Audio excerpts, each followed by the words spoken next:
Now, please welcome to the stage, Peter Felicia.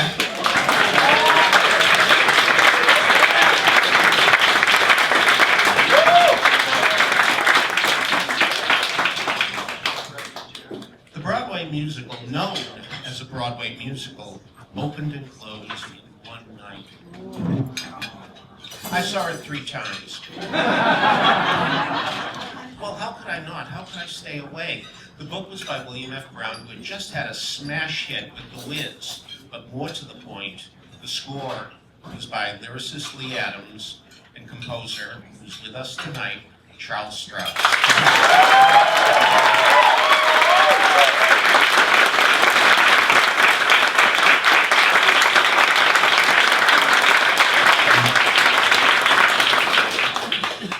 I saw it was during its tryout, and it didn't take me long to realize that this was a thinly veiled expose of their adventures with Golden Boy 14 years earlier. Now, Golden Boy was a very serious musical. It was about a young black man in the Harlem ghetto who wanted fame and fortune and power, and worked hard to get it. Now, in the role, they cast Sammy Davis Jr., who already had fame, fortune, and power, and wielded it over Strouse and Adams. Hey guys, listen, I just wrote an autobiography called Yes, I Can. Write me a song called Yes, I Can. Yes, we will. Yes, they did. So he got everything he wanted, and during the torturous 3-city tryout, Strouse and Adams wished they had not made a musical of Golden Boy. They should have instead done Holden Boy, the musical version of The Catcher in the Rye. Of course, there never will be a musical of Catcher in the Rye because, well, it's a novel, and you don't make musicals from novels, you make them from movies. Everybody knows that. So. Well, when I said tryout, I didn't mean out-of-town tryout, because A Broadway Musical didn't go to Philly, Boston, or Baltimore. No, it went to that house of hits up at 121st Street and Claremont Avenue, the Riverside Cathedral. God help us. Well, the thing was, the producer just didn't have that much fame, money, or power either. He did the best he could, and so he arranged for a glorified workshop. Now, he should have done better because he did have a hit on Broadway right at that very time. It wasn't a prestige hit, but it was a hit. It was O Calcutta. In honor of that production, tonight we are going to do this show in the nude. No? Perhaps you're right. It's all for the best.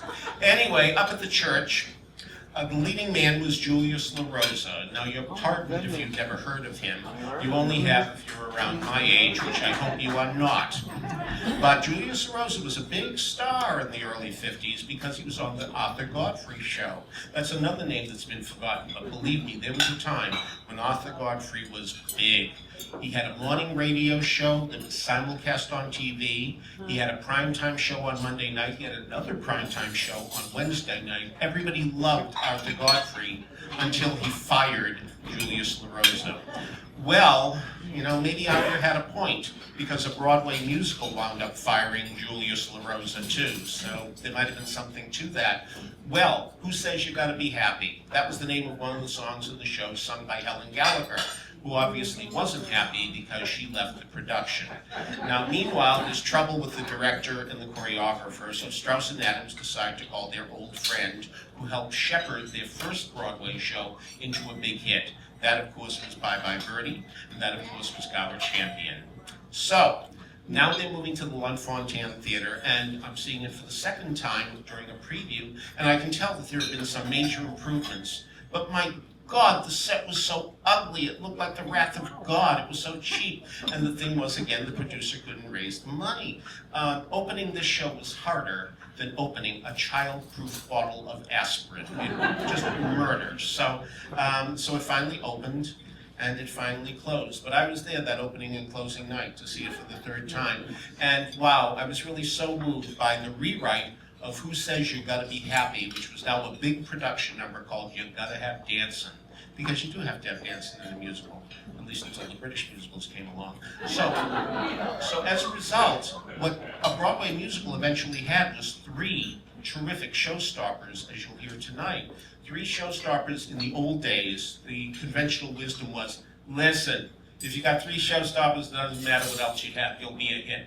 Well, Broadway got a little more complicated than that as the years went on, so it wasn't enough, which is really too bad. But tonight, you will hear those 3 showstoppers and the fine score by Strouse and Adams. Now, this is a reading, so take out your reading glasses and get ready as we welcome you to A Broadway Musical.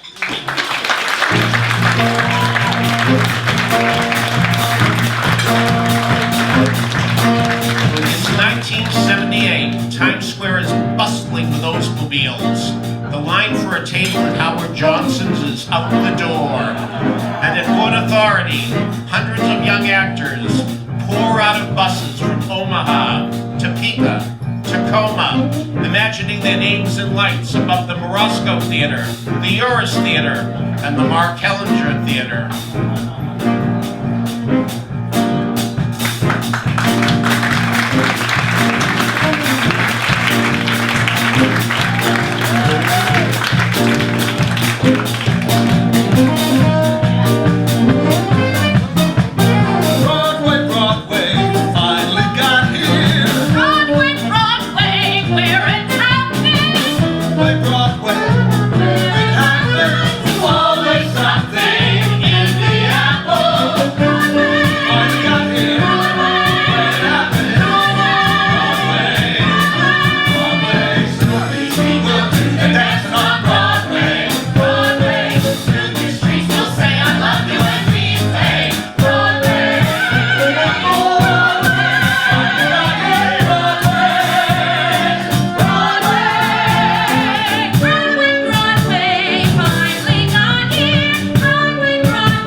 If you want to hang out, you go and hang out at the Actors Equity Lounge.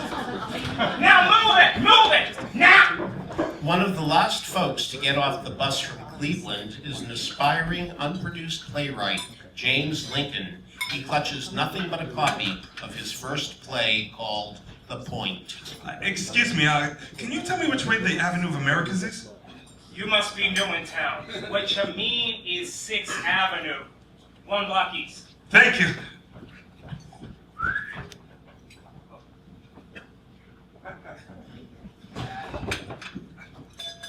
Actors, actresses, show business.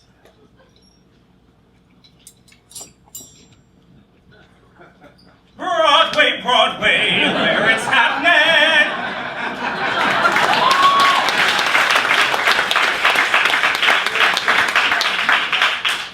We are now in the offices of producer Eddie Bell. All right, Jimmy, I don't want to waste your time. No, it's this one. Jimmy, I don't want to waste your time. I am going to produce your play, The Point, this spring on Broadway. Oh, wow, thank you, Mr. Bell. You are welcome. Yes, I like it so much, I'm going to make a musical out of it. A musical? You're going to make a musical out of it? Why not? A play about basketball is a great springboard for a musical. Well, Mr. Bell, Eddie. Mr. Bell, my play isn't about basketball. What do you mean? An aging black superstar playing out his last game, the championship game. But he's broke. The mob comes to him. $500,000 they'll give him if he throws the game. What's he gonna do? Stick to his principles or give in? Yes, it's a morality play. You see, basketball is just a framing device. It could have been about baseball. No baseball. You can't tap in cleats. Mr. Bell, you can't... Jimmy, trust me. Look at what's successful today. Musicals. You know how much they're raking in. I can't, Mr. Bell. But I need you. Why? Because you're good. And I need good. You're new, and I need new. But my play, you don't understand. Trust me, Jimmy. When the point finally reaches Broadway, the way I see it, your message. What is it again? The exploitation of humanity. That's it! Your message will be heard by everybody. Trust me, I've seen it all before. The only kind of message that gets through to folks is in a musical.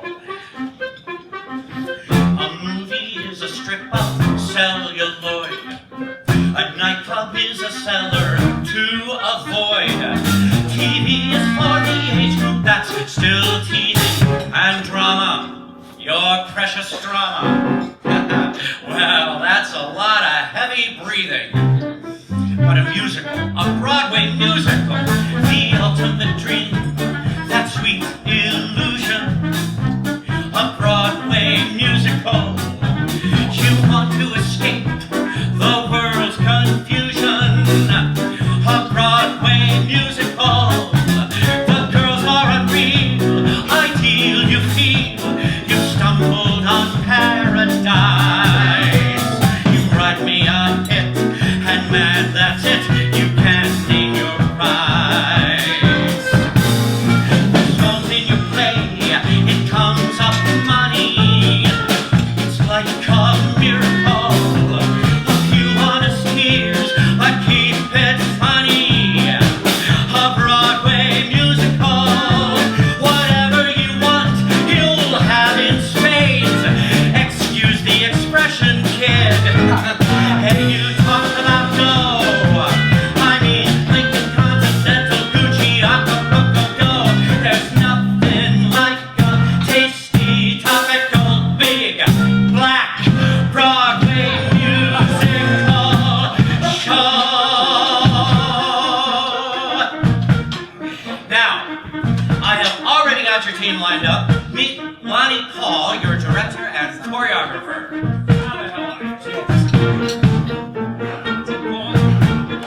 Constant flow. I see it as tough and gritty and real, but still I'll give it mass appeal. And for sets and costumes, Melinda Bernard. I feel the colors I should use are simple gray and basic blues. I want to have a lot of light to make the scenery nice and bright. And Mr. Music, your composer, Stan Howard. Play that sings and dances, a Broadway musical. With me and my tunes, you'll take no chances. A Broadway musical.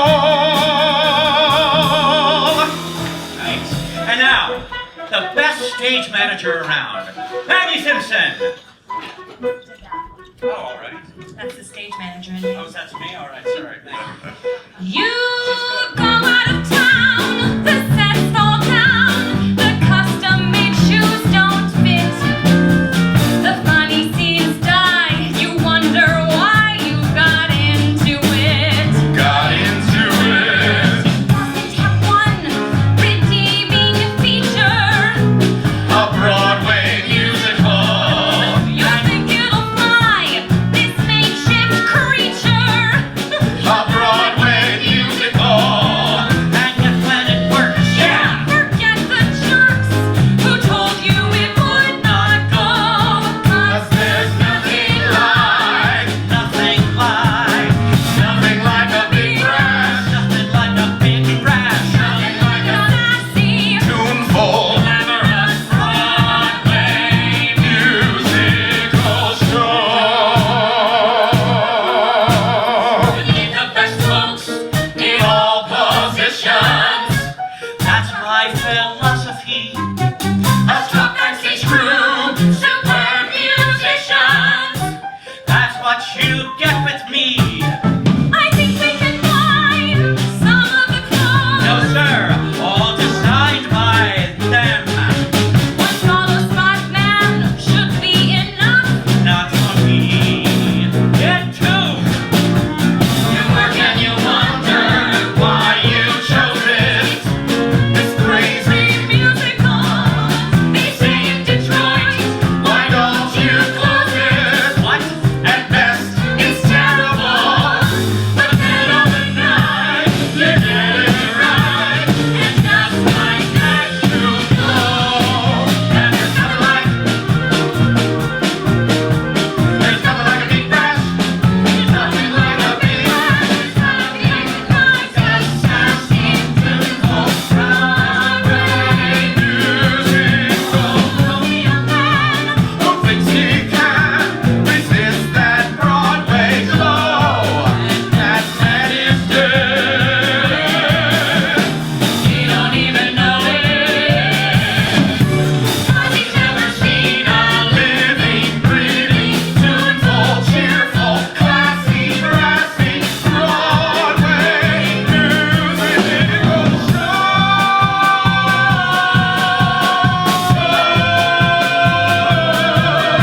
showstopper 1. Later that night, in the Upper East Side apartment of Eddie Bell and his wife Stephanie.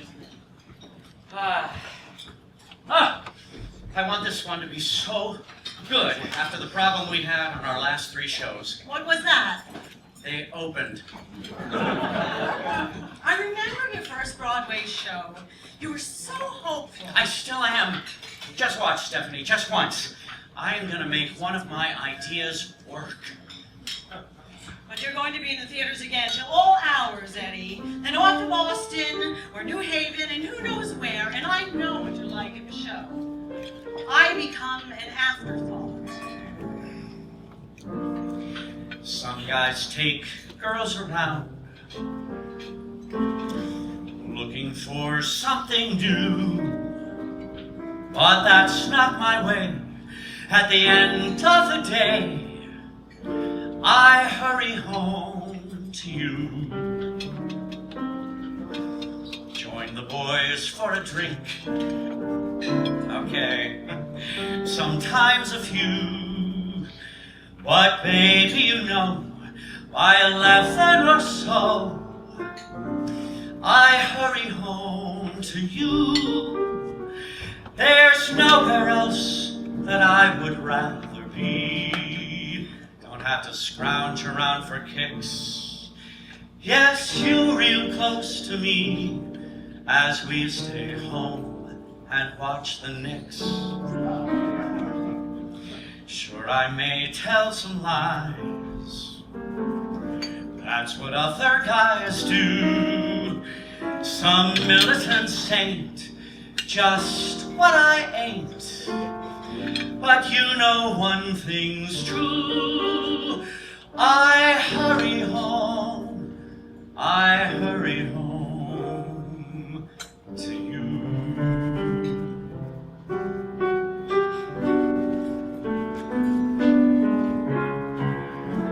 Warren Beatty, he's not. I prefer to agree. He snores like a bear, but still I don't care, 'cause he comes home to me.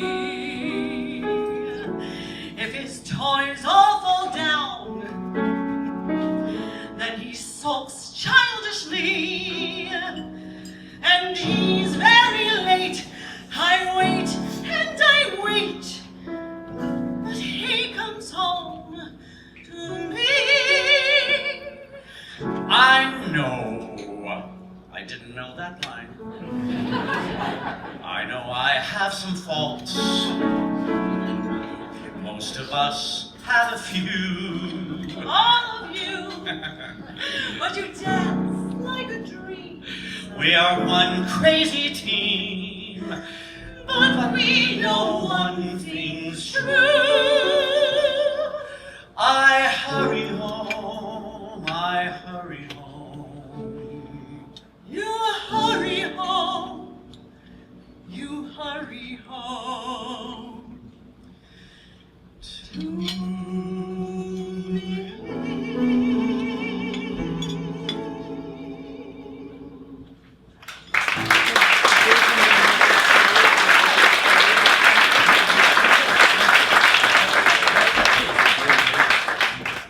A recording studio where composer Stan Howard is working with his backup singers.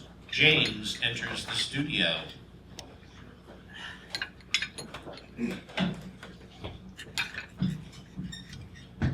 Jimmy! Thanks for coming. You looked a little nervous when Eddie said I would be writing the score for your show. Now, I know I've never written a musical before, but how hard can it be, right? Now, it took me like a day to write Smoke and Fire, and that's been #1 for a year now. You want to hear it? Okay. Here it goes.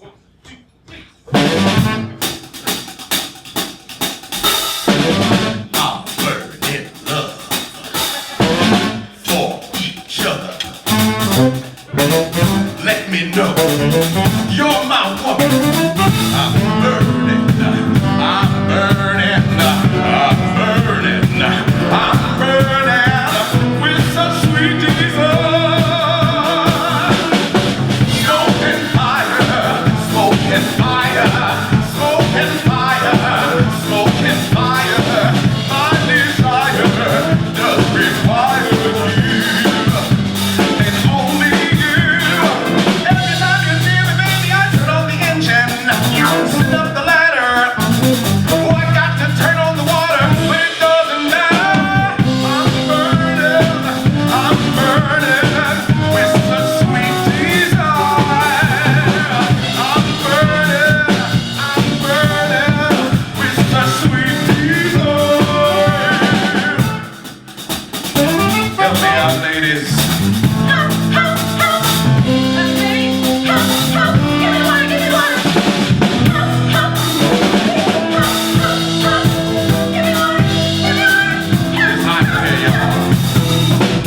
offices of Eddie Bell. 2 lawyers are negotiating the contract of Vegas superstar Richie Taylor.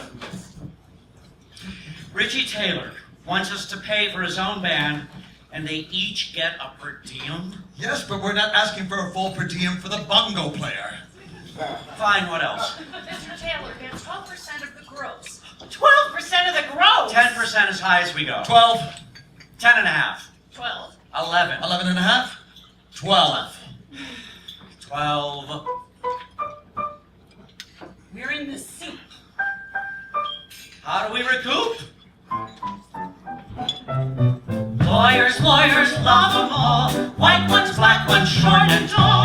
Line them up against the wall and shoot 'em. Lawyers with their beady eyes, with their wherefores and whereby. These 2 ought to get a prize for bullshit. At Yale, Cornell, and Harvard Law, They teach them how to ham and haw. and when they learn to carve and fuss, They turn them loose to torture us. lawyers catch you unawares, Spouting Latin. splitting hairs. Every night I say my prayers. To that great big judge upstairs. Someday please let them get theirs. Now here at 18F, Richard Forskin's built above the title, But it must be stipulated that the color as well as the size, and the type must be dotting I's and crossing T's, tweedledums and tweedledums. paragraph 12. With Phi Beta Kappa keys, I love them. Weekly box office statements and in their charcoal grades. Knifing you with every. From the first dollar. Take your mark croissant sachets and shovel On Thursday. Now here in item 42, his dressing room gets painted blue. Couple of vendors who would do. Shame to you. Lawyers, lawyers, they're just great. Some folk things they complicate. Now on April 22, There's a club date he must do. at the Hilton in Peru. Well, I guess that ties it up. Well, hallelujah. Yes, except for the outlaws. The Outlaws. Richie has it in all of his contracts. It's an absolute necessity. sign.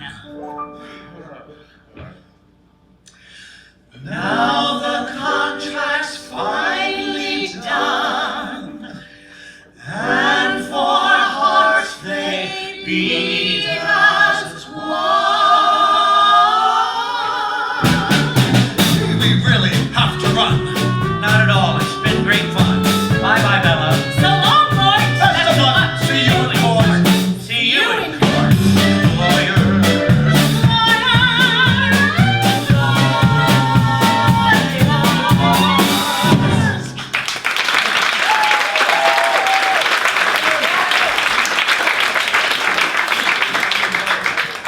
And now the backers audition. So ladies and gentlemen, thank you so much for coming. I'd like to introduce my beautiful wife and co-producer, Stephanie Bell. Thank you very much, dear friends. Mr. Stanley Howard, our composer, has just played some of the songs, the wonderful songs you'll be hearing in The Point when it opens on Broadway.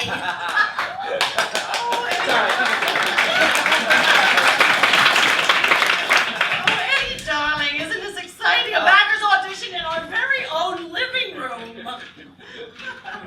Franklin, oh, don't groan. It isn't going to cost that much. A unit in our show is so much cheaper than buying another one of those tacky condominiums in the islands. And twice as glamorous. Oh, Tony, you look smashing in LeMay. Besides, The Point is going to be another fiddler, another dolly. And I mean Richie Taylor in it.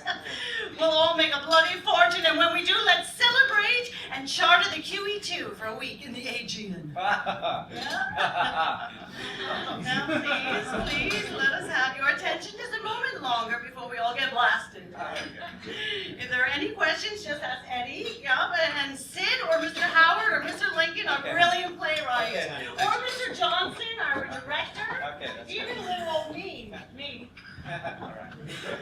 Larry, get out your checkbook. Okay, honey. You go sit down. on to the first day of rehearsal. All right. Hi, everyone. Welcome to first day of rehearsal. I want to welcome you to our first day of the new Stan Howard James Lincoln musical, Sneakers. Sneakers? What was wrong with the point? My dentist didn't like it. He thinks Sneakers is a much better title. Best title since Grease. Now, kiddies, as you know, very soon through those doors will walk our lead, Richie Taylor. I know. Now, don't let his stardom fool you. He's quite an unassuming guy, and he'd rather get lost in a crowd, okay? But before he gets here, just a reminder that this is his first Broadway show. There'll be no autographs, no yelling, no screaming. No screaming.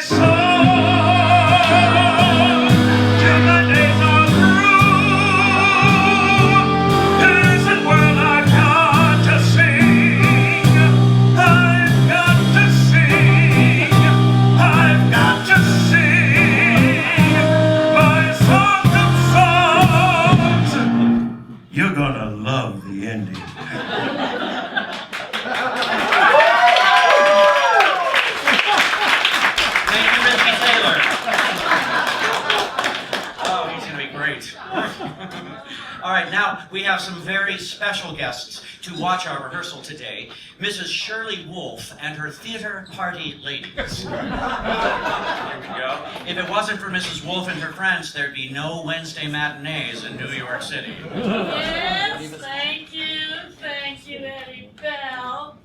Well, it's because we care. We are the mothers who care. We send our husbands off to work. We send our sons to become doctors and lawyers. We encourage our daughters to marry those doctors and those lawyers. We are living symbols of American motherhood. And we buy tickets. You think the Times has clapped? It means nothing. The Post, the news, important reviews, nothing. CBS, NBC, ABC, a meaningless group, alphabet soup, nothing, nada, zero, zip. Let me give you one small tip. You want a big hit show? Get into power, into power. What makes the theater go? It's into power, into power. Where would be your David Merricks? Digging ditches, driving derricks. If we stayed home watching TV, where would Mr. Edward all be? You need a strong word of mouth. When my girls buy it, they're not quiet. They broadcast north and south, east and west. Black power, they be in. But if you want to win, into powers.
some changes. Uh-huh. See, the script just isn't funny. I need more jokes. It's not supposed to be funny. Richie Taylor is always funny. Jimmy, few jokes here, few jokes there. He can do it, Richie. And I promise you that somewhere in the show, I'm going to give you... Let me sing my song till my days are through. What the Lord has given me, I honestly... That is not in the show. What isn't in the show? That song, it might be great for Vegas, but it's not great for the point. Sneakers. Sneakers! Look, it has nothing to do with how we conceptualize the show. Why don't you conceptualize your ass? I can't work like this anymore. Either the kid goes or I go. Now you pick. My pick is you, baby. I'm fired? No, it only sounded that way. Now, listen, you gotta keep the talent happy, kid. If you don't like it, you know where the door is. But, kid, I gotta tell you, you'd be throwing away a lot. All you gotta do is just add in a few jokes and bam! We got a hit, kid. Let me sing my song till the day is through. Songs of hope and shattered dreams, of mountain streams, of ghetto kids at play. Don't end my smile. It comes some Fame is quickly gone. A Broadway musical. But a song that's from the heart, that special art, lives on and on and on. Let me sing my song till my days are through. Listen, world, I've got to sing. I've got to sing. I've got to sing. My songs of songs to you.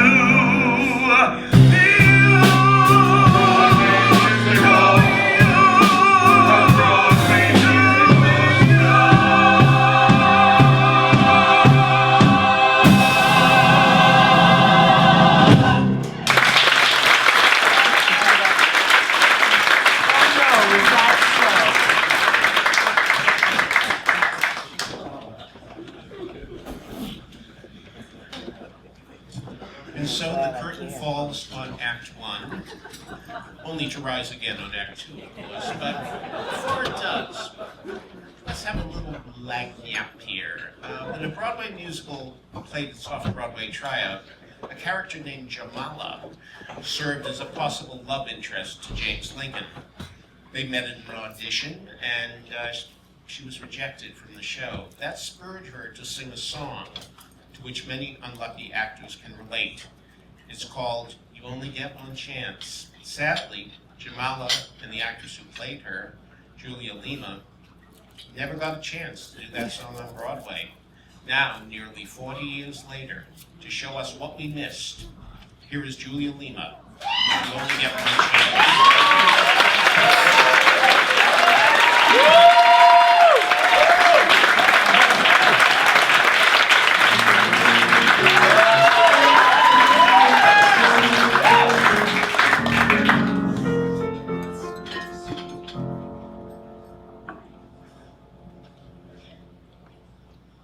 I should have sung the ballad, not the uptune. I would have knocked him out with tenderly. I was a dope to open with the lovely. It only lets me go up to a D.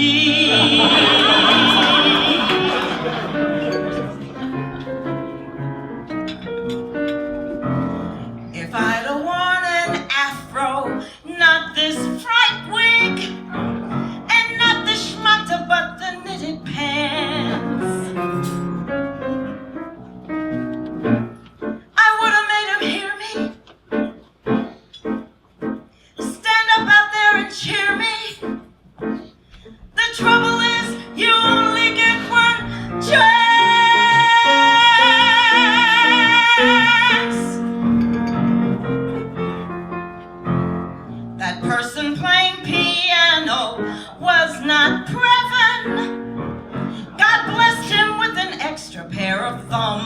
I should have spent the 20 and brought Norman and Tony wailing on the bongo drums.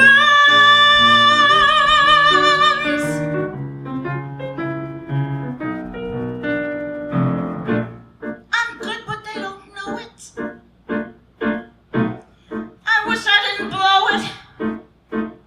But there it is, you only get one chance.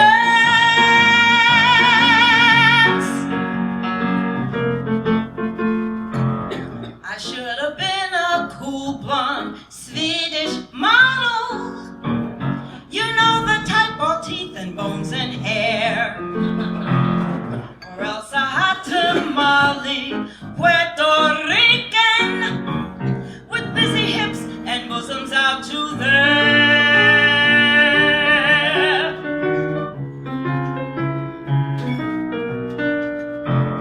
I shoulda and I coulda, but I didn't. So back to 10th Street and my cats and plants. They saw so little of me. I coulda made them love me. But you only get one chance, one chance.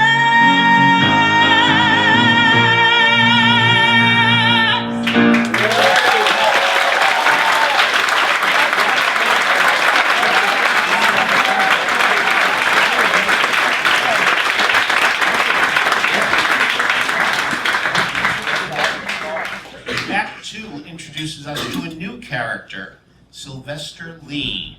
Now, he's the stage doorman at the National Theater in Washington, where sneakers will be trying out. James comes on to the stage. He's by himself with only the ghost light hitting his face. From the back of the stage, Sylvester enters. Now, Clifford Davis was supposed to do this for us tonight, but at the last minute he was unable to join us. However, Larry Marshall has graciously agreed to step into Clifton's shoes. Ladies and gentlemen, Act 2.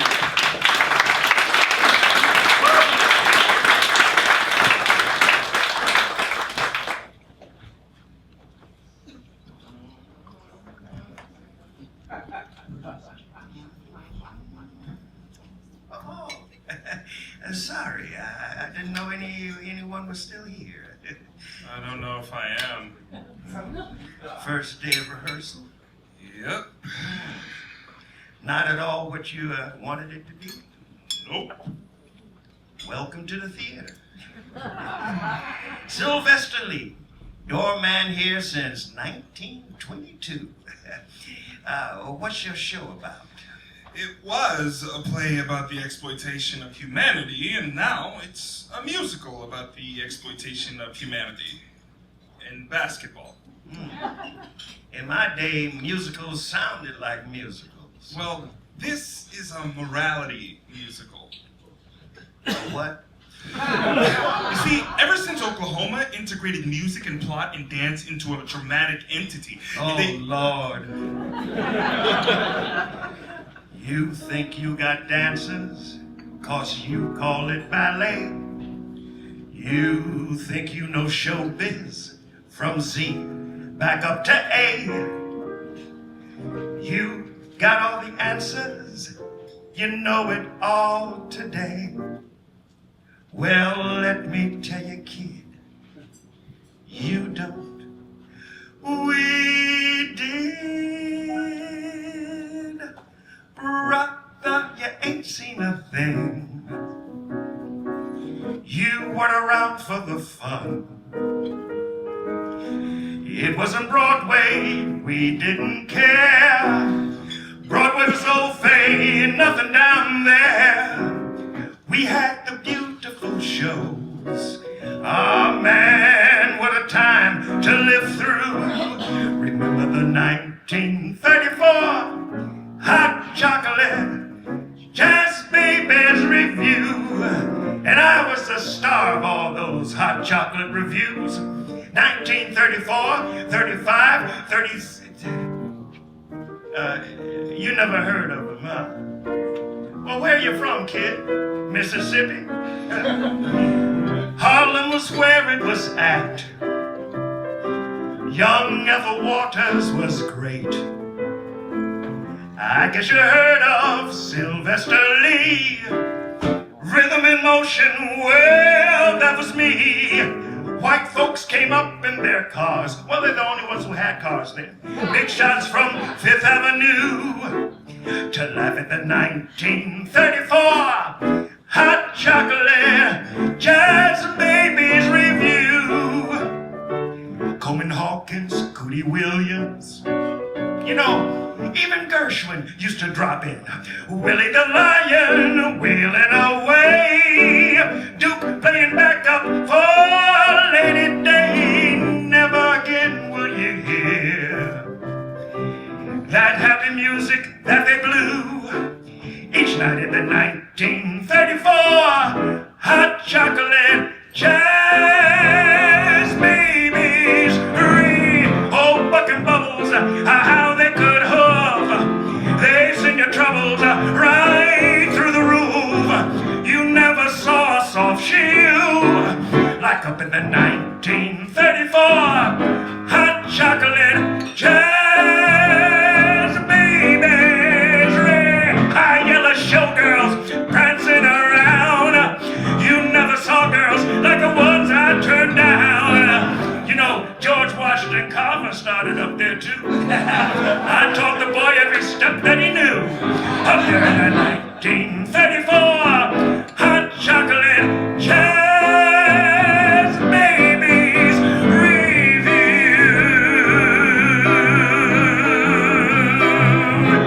Yeah.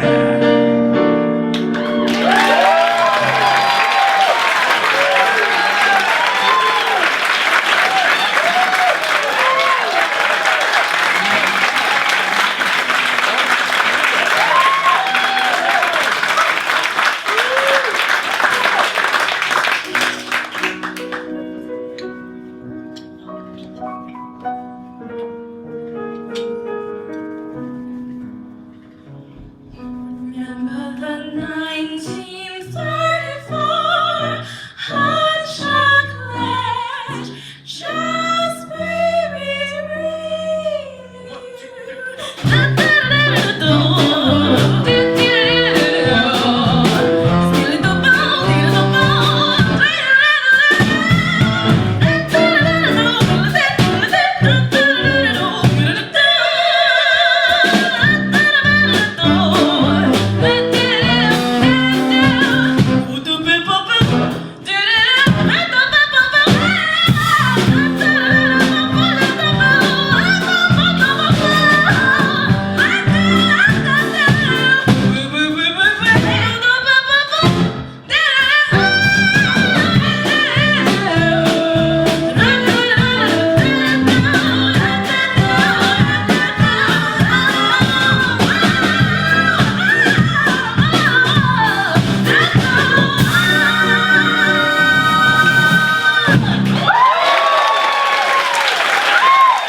Song and dance is how we tell stories, kid.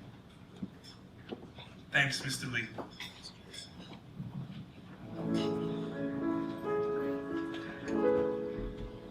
I shouldn't put the kid on. I wasn't really a star. I never made it. Hell, I don't care. I wouldn't trade it. Least I was there.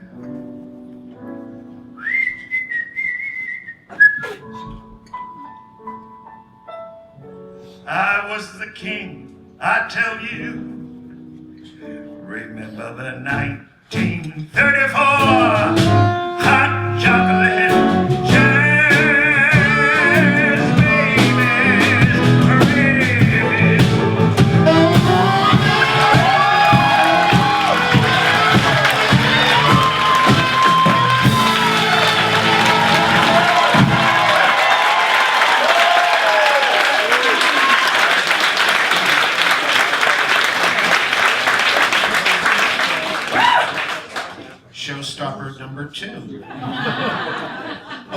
waiter at the theater.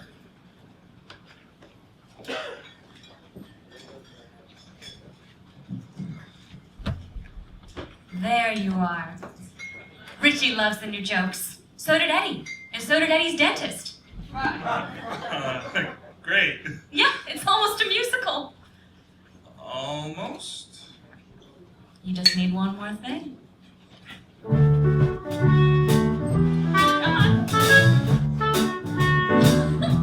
You're learning.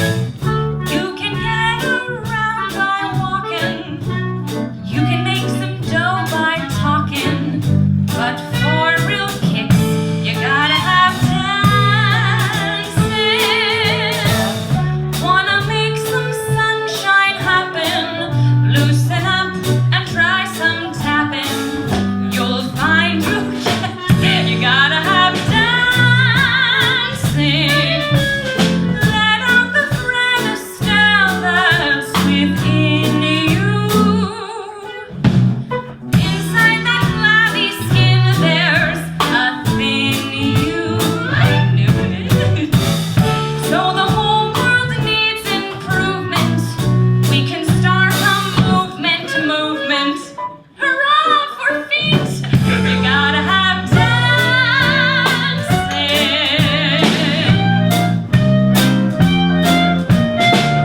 Play some more divertimentos. Then try not to move your 10 toes. You'll find you can't. You gotta have dancing. When you exit, just don't get out. Shock your friends and pirouette out. And they'll applaud. You gotta have dancing. Some people live their whole lives without it. But are they really living? I doubt it. I can see you'll never enter the ranks of the city center. But buy a seat. You gotta have them dancing feet. You gotta have, let me repeat, you gotta move. When you dance, the world is splendid. Now the demonstrators ended, and I conclude you gotta have dancing.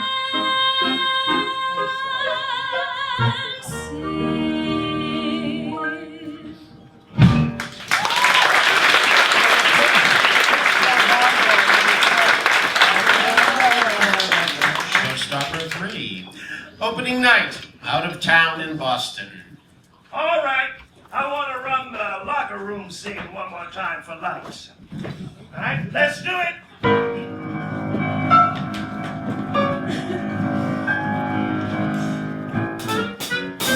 Big Mo, what do you say? Big dough coming your way.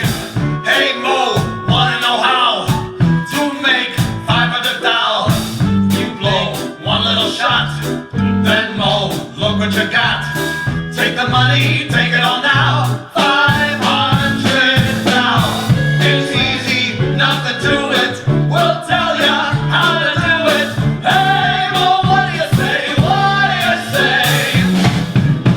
Big Mo, what do you say? Big dough coming your way.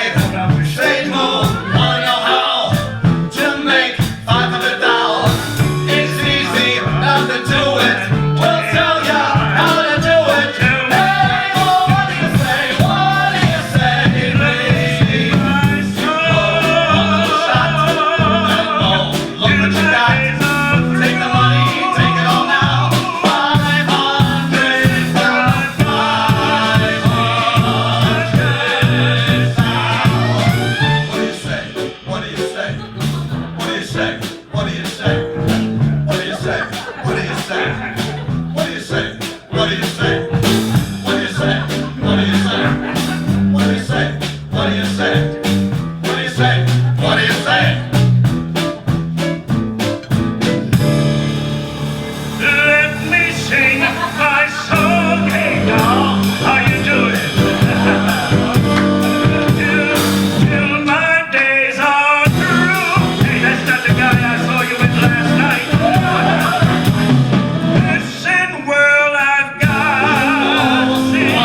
outside the offices of the Boston Globe newspaper, 2 o'clock in the morning. You okay? Yeah, you know, they say 1 out of every 5 shows is a hit. And I've had 4 beautiful disasters in a row. I hate waiting for the reviews to come out. All that work for 1 paragraph to tell you if you're going to live or die. Crazy, isn't it?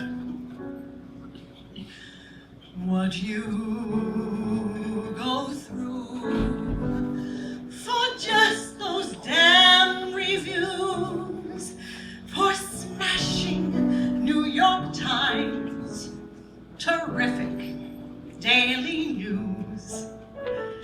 You give your blood, and what does it all mean? You're grateful if you get just swell Q magazine. The words we need should come from each other, not words some stranger writes.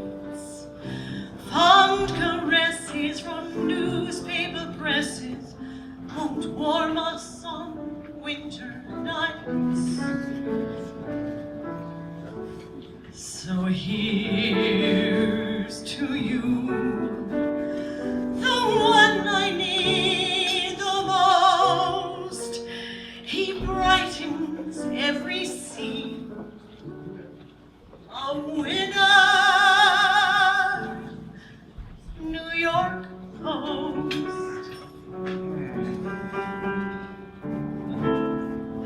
The critics' fear will always be with us until the day we die.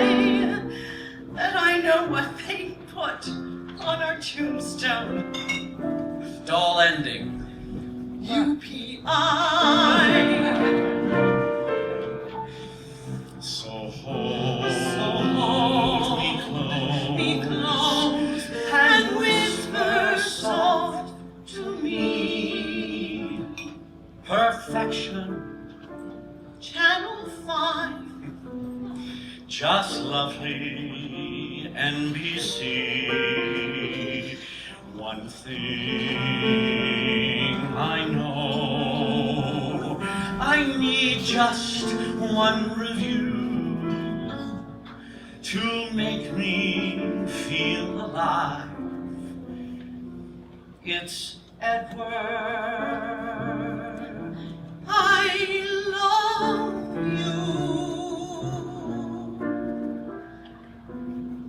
Eddie. I love you.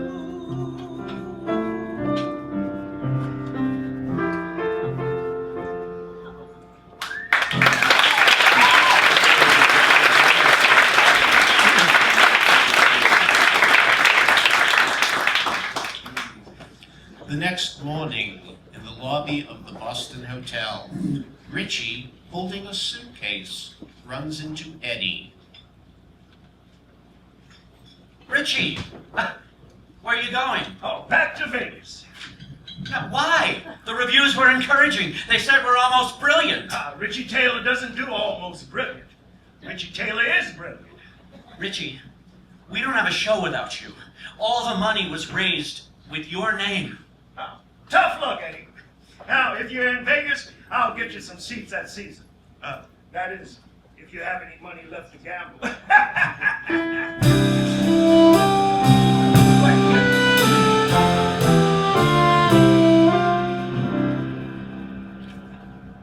Don't tell me I'm a loser again. Don't tell me I came in second again. Don't tell me I'm through. Tell me something new. Maybe I'll tell you just once. I won the ball game. Don't tell me what all my life I've been told.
Are you closing the show? Don't close the show, Eddie. We've gone this far, darling. People, I am not closing the show. All right, here's what we're gonna do. We're gonna cut the locker room scene. We're gonna get new costumes for the opening number. I just need to get a new lead. James, please, don't give up on me. I'm gonna give you a show that'll run for years. We can do it, and we just need to do it together. Together, whether we fly or we fall, let's try it together, or we got nothing at all. Listen to the pipes on him.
Well, I need somebody with charisma.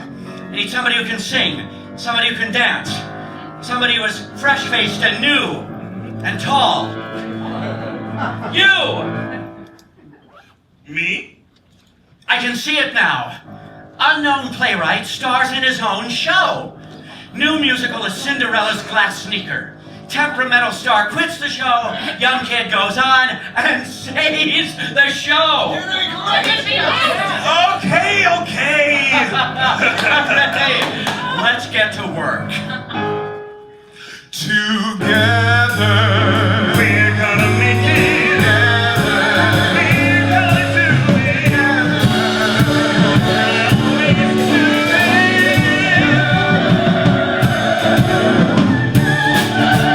We're gonna make it a show. We'll do it together. Yes, I know. We both now trying to get the shore with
Charles Strouse, our composer, is going to come up. Did he sign off on it?